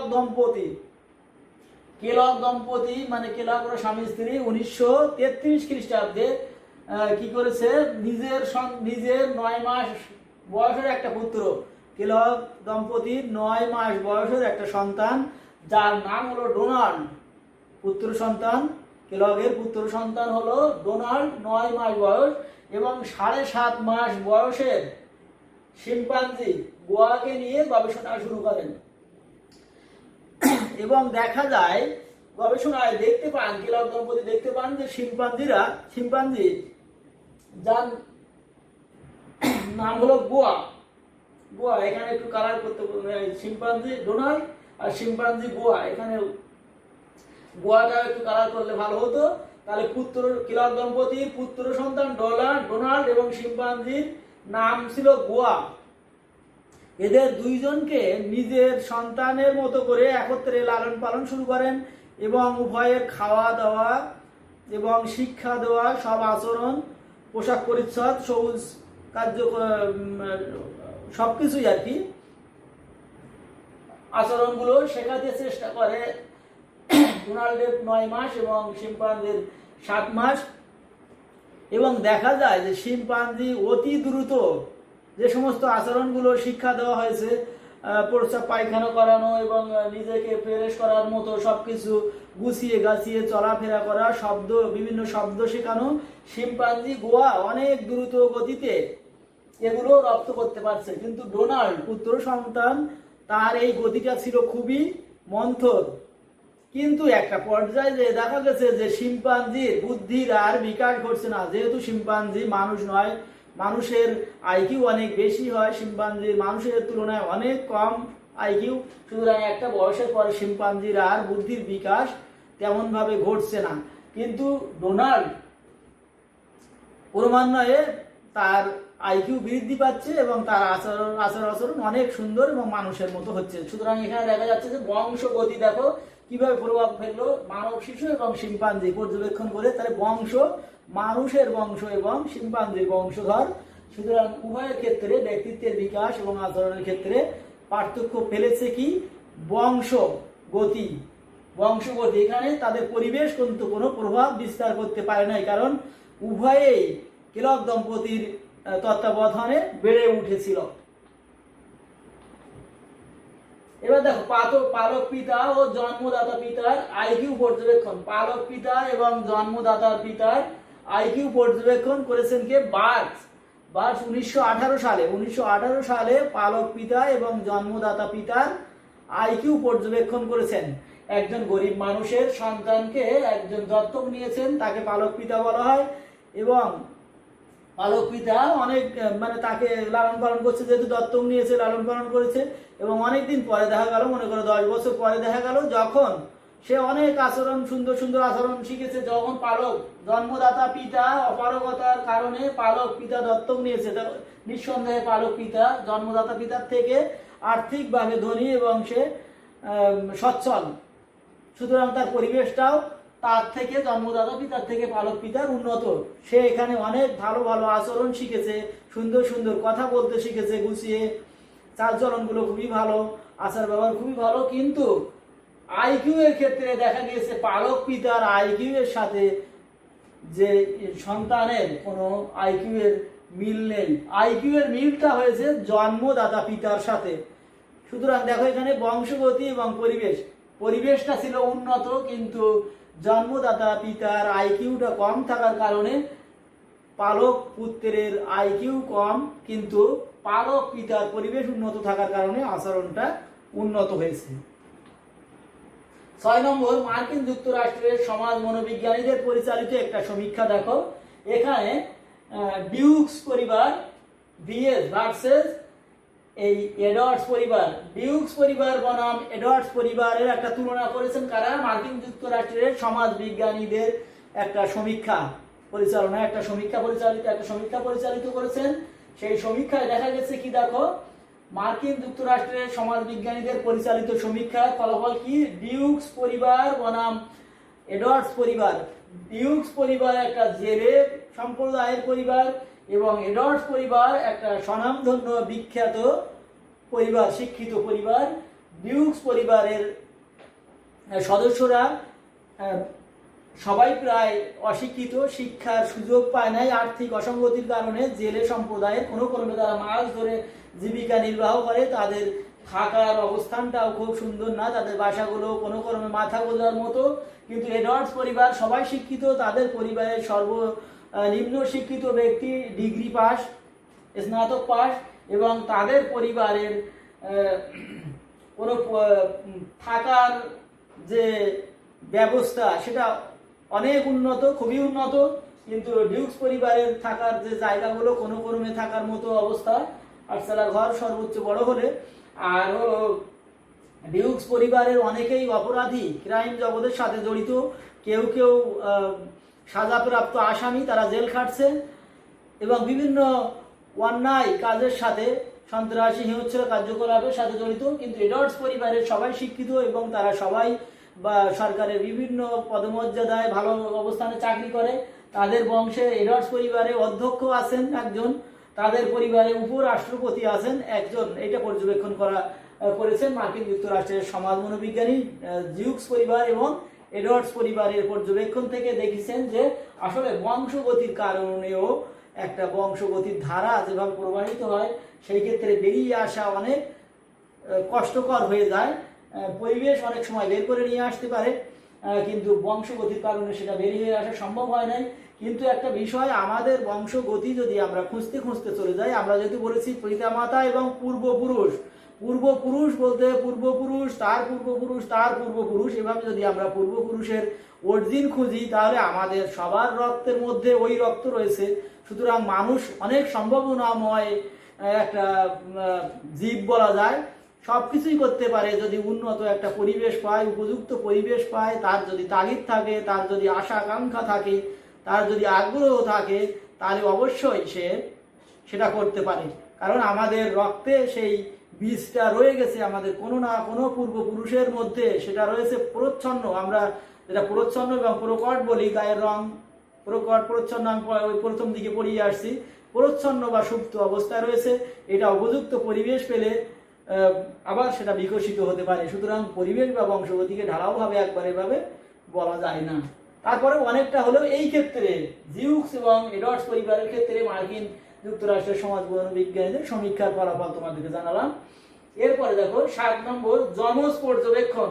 নিউম্যান, ফ্রিম্যান, হলজিঙ্গার, এই নামগুলো তোমাদের প্রথম অধ্যায় বলেছি। নিউম্যান, ফ্রিম্যান, হলজিঙ্গার 1937 সালে 19 জোড়া ভিন্ন যমজ, 19 জোড়া ভিন্ন যমজ মানে পৃথক পৃথক যমজ আর 1 জোড়া অভিন্ন যমজ নিয়ে গবেষণা করেন। তার অর্থ হলো কিনা 20 জোড়া, 20 জোড়ার 19 জোড়া হলো ভিন্ন যমজ এবং 1 জোড়া হলো অভিন্ন যমজ নিয়ে গবেষণা করেন। আর অভিন্ন যমজের একজনের নাম হলো রিচার্ড এবং একজনের নাম হলো রেমন্ড।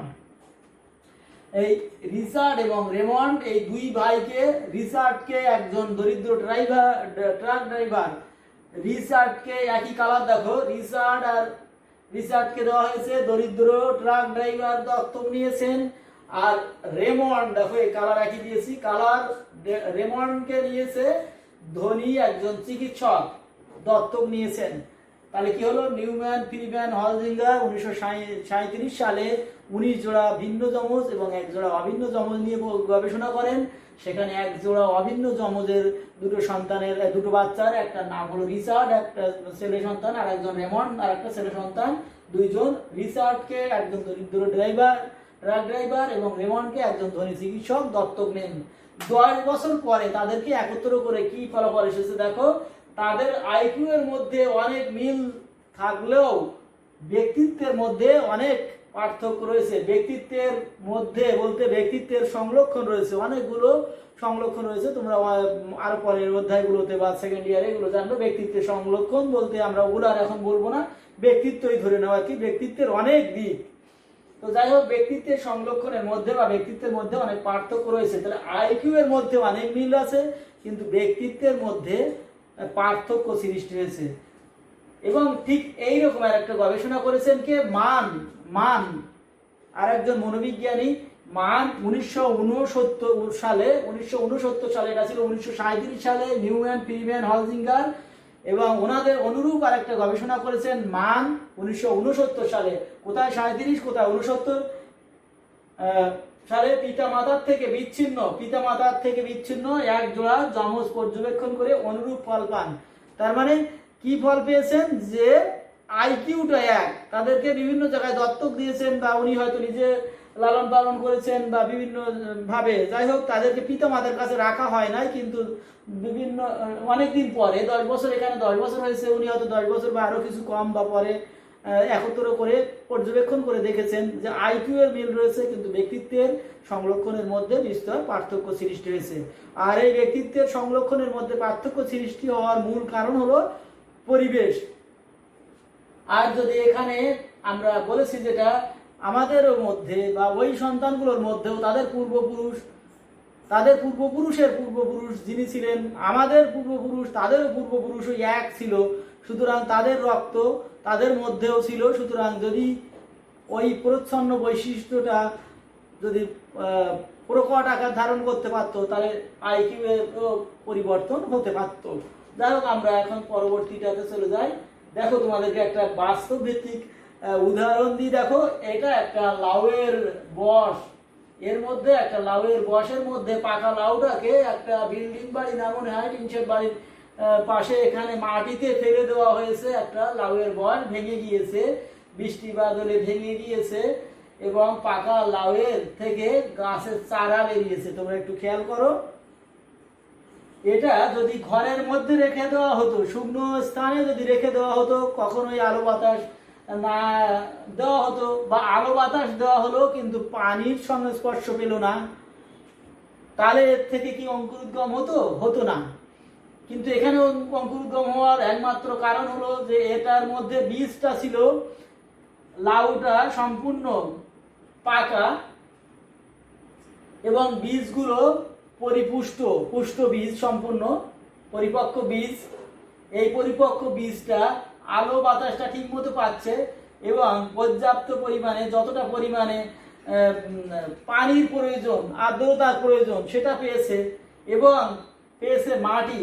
তাহলে পরিবেশটা এখানে উদ্ভিদটার জন্য কি হচ্ছে? আলো, বাতাস, পানি এবং মাটি, এই এতগুলো উপাদানের সুসমন্বয় ঘটেছে বলে এখানে লাউয়ের বীজ থেকে অঙ্কুরোদ্গম হয়েছে। যদি এটাকে এই পরিবেশে না রেখে একটা শুষ্ক পরিবেশে তুলে রাখা হতো, ঘরের মধ্যে রাখা হতো, তাহলে কখনো এটার থেকে অঙ্কুরোদ্গম হতো না, চারা গাছের জন্ম হতো না। ঠিক সেরকম মানুষের ক্ষেত্রেও যদি একটা ভালো বংশগতির সন্তানকে যদি একটা খারাপভাবে তাকে লালন পালন করা হয়, মানে এরকম যে আলো বাতাস বঞ্চিত করা হলো, পানি মাটি দেওয়া হলো না, তাহলে তার পক্ষে সঠিকভাবে বিকাশ লাভ করা সম্ভব নয়। আবার যদি একটা খারাপ বীজ হয়, তাকেও শত চেষ্টা করেও ভালোভাবে বড় করা বা সুন্দরভাবে গড়ে তোলা সম্ভব হয় না। সুতরাং উন্নত এবং সুন্দর সমৃদ্ধ একটা কিছু পেতে গেলে অবশ্যই বংশগতি এবং পরিবেশের সুসমন্বয় এবং সমতার মাধ্যমে এটা সম্ভব হয়। এখন আমরা তার এই যে পর্যন্ত দ্বিতীয় অধ্যায়ে আমরা পড়ালাম আচরণের সংজ্ঞা পড়ালাম। তোমরা আচরণের সংজ্ঞাটা জানলে, আচরণের কয়েকটা সংজ্ঞা পৃথকভাবেও দিয়েছি।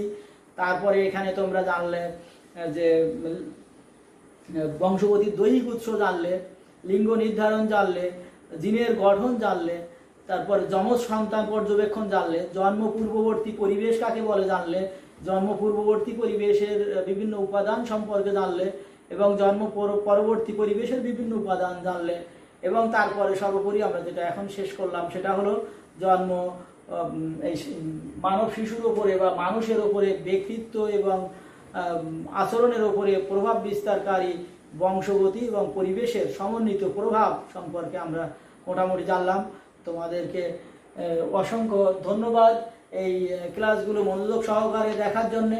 তোমরা এগুলো হাজী কিয়ামউদ্দিন মেমোরিয়াল মহিলা কলেজের গ্রুপে দেখতে পারবা, আমার ফেসবুকে দেখতে পারবা, এবং আমার ইউটিউব চ্যানেল যেটার নাম হলো উচ্চ মাধ্যমিক মনোবিজ্ঞান, উচ্চ মাধ্যমিক মনোবিজ্ঞান বাংলায় লিখলে তোমরা ইউটিউব চ্যানেলে আমার ক্লাসগুলো দেখতে পারবা। প্রথম অধ্যায় আমরা খুব সুন্দরভাবে কয়েকটা ক্লাসের মাধ্যমে নিয়েছি। সেখানে আমরা পড়ানোর সাথে সাথে সৃজনশীল প্রশ্ন, জ্ঞানমূলক, অনুধাবনমূলক সব কিছুই আমরা ওখানে সৃজনশীল লেখার কৌশল, দুটো প্রশ্নও দেখিয়েছি, বড় বড় প্রশ্ন। তারপরে আমরা অষ্টম অধ্যায় যেটা হলো প্রাথমিক পরিসংখ্যান, সেটা এজেড আমরা সম্পূর্ণভাবে একটা ক্লাসের মাধ্যমেই সম্পূর্ণ পরিসংখ্যানের ভীতি দূর করার চেষ্টা করেছি। তোমরা ওই ক্লাসগুলো যদি দেখতে চাও, এক ক্লাসের মধ্যেই পরিসংখ্যান ক্লাসটা পেয়ে যাবে। আর এই ক্লাসটা আমরা দ্বিতীয় অধ্যায়ের প্রথম ক্লাস আজকে সমাপ্ত করলাম। সবাইকে অসংখ্য ধন্যবাদ। সবাই সুস্থ থাকবে এবং সরকারি স্বাস্থ্যবিধি মেনে চলবে এবং বাড়িতে পড়ালেখা করবে। যারা উচ্চ মাধ্যমিকে ভর্তি হয়েছে সবাইকে ধন্যবাদ জানিয়ে আজকে নমস্কার, আদাব, আসসালামু আলাইকুম।